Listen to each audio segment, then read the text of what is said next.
Carlos' name has been going through it for months now, and it just doesn't seem to end. So much has happened throughout the course of this story, and this highlight thread has to be one of the most sinister ones yet. Just as a refresher, since the last update has been a while ago, the last thread consisted of the cult visiting his grandma. They were never seen, but it was evident that they were there. That wasn't the only thing that occurred though. Carlos also was in the presence of an entity, presumably a child who does not like Carlos so much. To all the viewers who have followed this story from the very beginning, know that everything that has happened is something that could truly mess with a person's mental stability. Throughout the videos, throughout all the threads, I've always asked myself, how is it that Carlos has never managed to fully break down with all of this? Because if that was me, best believe 2 weeks in, I would have already been crying. I would have been like, I wouldn't know how to handle that situation. But despite everything, he has handled it fairly well. It wasn't until today, though, when we find out the truth. The following video was recorded May 29th. Mom and Dad, I hope you can forgive me. Carlos makes a brief video apologizing to his family publicly because on April 12th, he attempted to commit suicide. Thankfully, he didn't succeed and is still with us. He acknowledges that he shouldn't have done that to his family members.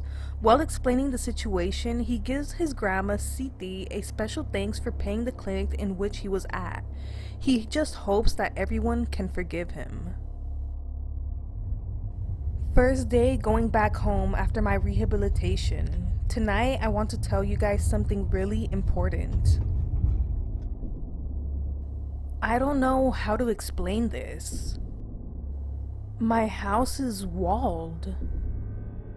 Usually when construction is going to be done, they are obligated to let you know, and Carlos wasn't told anything.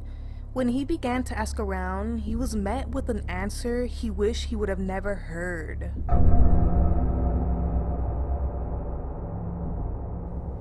A man that works in the establishment has just told me that my house has been abandoned for more than 8 months. This can't be true. Joven, una disculpa, ¿cómo se llama usted? Silvino. ¿Me puedes repetir lo que me dijo de la casa? Esa casa lleva como más de 8 meses abandonada. Oiga, ¿y sabe quién puso las láminas? No, la verdad no sé quién haya sido. Bueno, gracias. Las 2 ventanas de la puerta principal están tapadas como con una tela blanca. U hojas, no sé. I just entered the house next door that is abandoned. I will try to get in through the rooftop.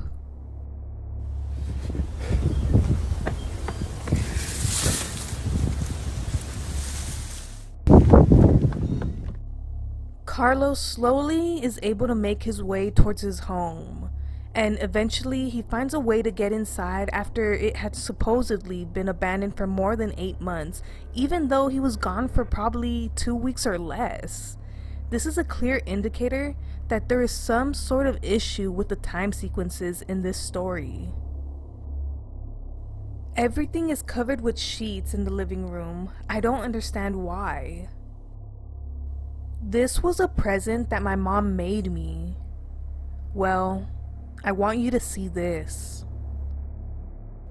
Whoever had access to his house while he was out destroyed the painting as well as other things, but the painting was the one that most hurt him because it was a gift from his mother. Oh my God. It is really important what I want to tell you all tonight. I am just waiting for my dad to give me permission. Carlos managed to check the downstairs area, so now it was time for him to check the upstairs. What he encountered next is something that nobody who just got out of rehabilitation would want to see.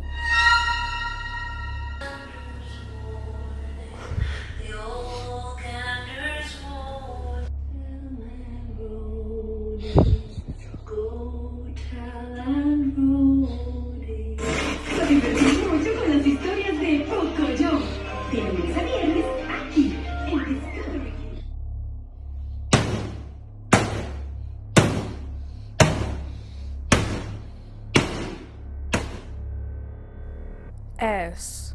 You have nothing to do in this house. Continue your path. I don't know, guys. He has given the ghost a name, and for all of us who are paranormal fanatics, we all know that giving an entity a name is a bad choice. It only invites it more into their lives. I feel like this was a dangerous mistake Carlos has made. And this is proven because something truly mind disturbing happens next. What the F? The TV is back in its place, intact. There is no longer a fence. If you think things couldn't get any worse, you are mistaken. Little did Carlos know that his first night back would be the longest night of his life. As Carlos was using his laptop, he began to hear knocking. The laptop is located on a desk that has a window beside it, which gives it a clear view of the street. When he heard the knocking, he looked out the window and he saw a parked car. The car wasn't precisely located in front of his house, it was more to the side. He said that he noticed hand movements in the car and realized it was an old lady, so he called the security. After the security checked the situation out, they reported back to Carlos, and it was in fact an older lady who actually lives in the same establishment just 5 houses down with her children. The security said that they went to their house and supposedly they had forgot her in the car. Carlos explained that this happened about 25 minutes ago and he just realized that her children locked her in the car again. The lady is once again just knocking and knocking. This is the window. On the other side of the street, everything is calm. I just called the security again. I am going out to investigate.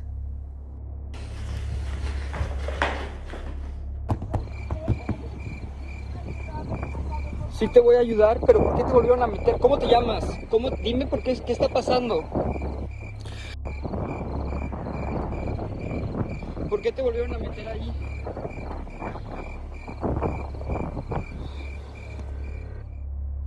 I am at the window, waiting for the police to arrive. Some people arrived, but I don't understand why. Are they looking for something? The night only continued to go down from here.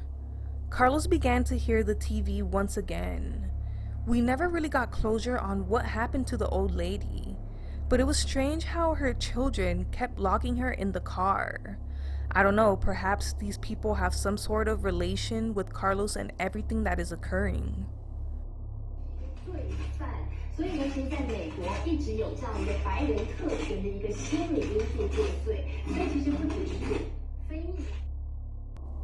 I have covered the television. Tomorrow at first hour, I will burn it. I am reading your guys' messages. You are telling me to give the TV away. Please check my posted stories so you could see all the strange things that have been occurring with that television.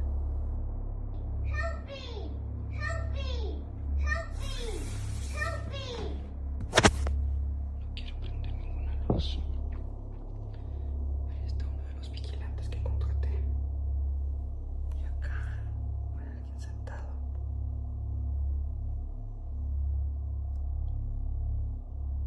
Ahí sigue. I am heading back into the room. There are noises again. What the F? Everything that is in front is being reproduced. There is no camera. I am not understanding anything. There is nobody. The security isn't there either.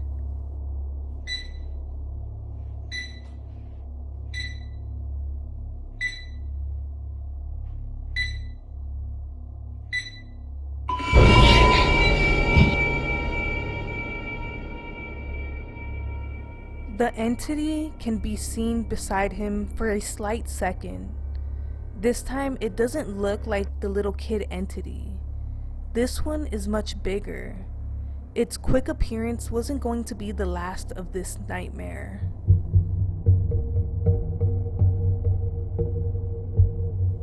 Help, the electricity just went out. I don't know, but something tells me that things are about to get trippy. I don't know if you guys remember, but the last time the lights went out and all the electricity, Carlos got stuck in some sort of parallel universe where the house in front disappeared and somehow a forest appeared out of nowhere.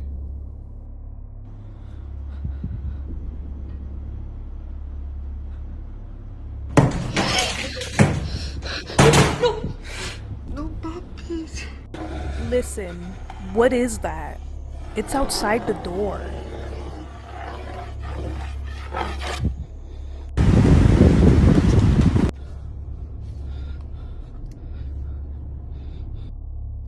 I came to the hospital, most closest to my house, to ask for help, and it is completely empty. There is no security guard. Creo que no hay nadie.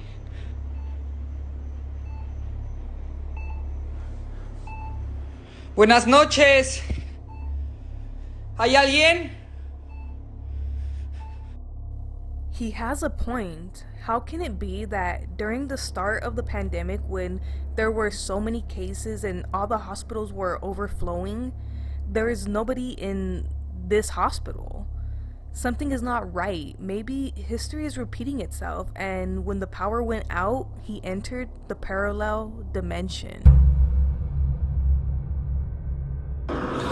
No sé si estoy alucinando o no, pero estoy pasando por lugares donde ya pasé y vuelven a aparecer y vuelven a aparecer. I have passed by the same yellow house 6 times, and it is a straight road.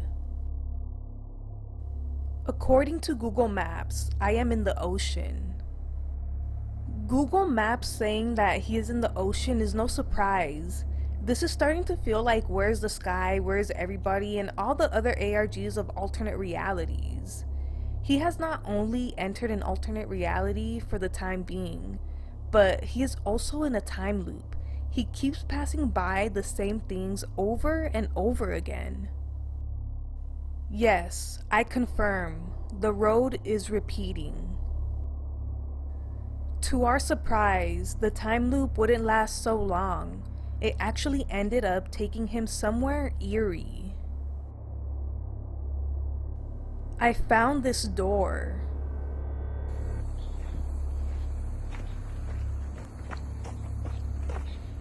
No tiene nada que estar haciendo aquí. I have never ran this much. I am starting to feel ill. I am dizzy and feel like throwing up. I am still walking. I entered an abandoned room and look at this. It is like a television but with water inside. What the F? Look at what they have on this table. But I just touched it and it's too hard to be real. I am going to take it as evidence. I am going to leave this place. They opened up my car.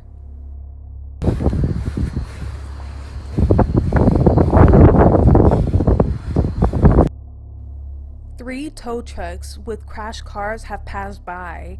I am going to follow them. My phone is about to die. I will update tomorrow about anything that happens. You can insinuate that after that long, eventful night, everything would be back to normal. I hate to break it to you. It isn't. Things continue to escalate even more.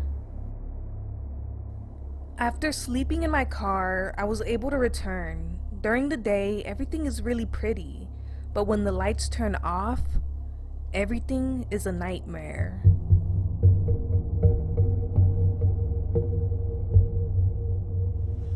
Is it normal for the water in my pool to move like that?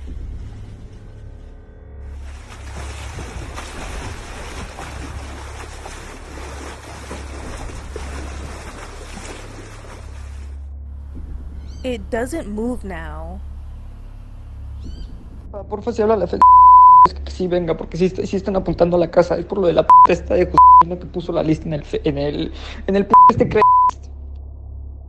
He is clearly in high distress. It was difficult to make out exactly what he was saying due to his high distress and all the censored parts, but from what could be heard, people are pointing at his house and something about a list. Perhaps he isn't the only one being targeted, but targeted by who? Who could possibly be outside his house?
When he saw that, I started to take pictures. He started to act nice.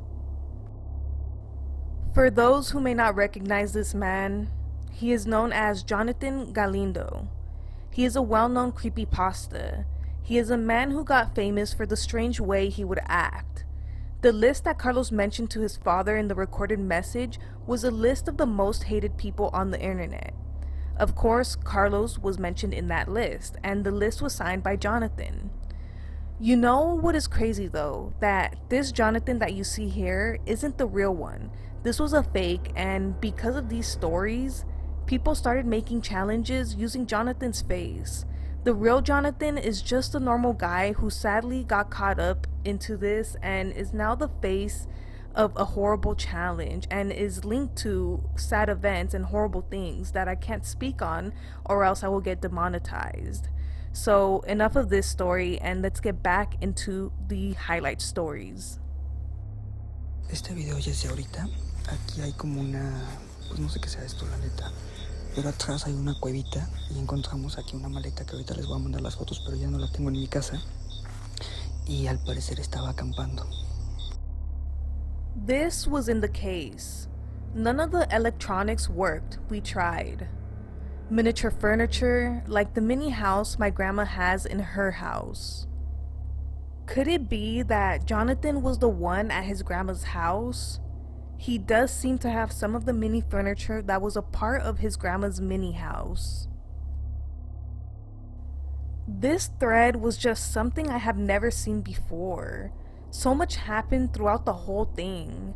The big concept linked to this thread was time loop and alternate dimension, because 100% at one point in the story, he was definitely not in the same world as us. I swear, Carlos just isn't liked. Everybody is going after him. Like, cults, Jonathan, and just entities, like everything. I don't know what's next at this point. This thread was different. There was not much of the cult. It was more entity oriented with a hint of alternate dimensions. This was the end of the thread though. We are slowly getting closer to the long awaited Area 51 thread. I am so excited for this, guys. I think it's just one more thread and then we have the Area 51 next. Hopefully soon. If you guys enjoyed this video, give it a thumbs up and don't forget to subscribe with post notifications so you are notified when I update your favorite stories. I will see you guys in the next video.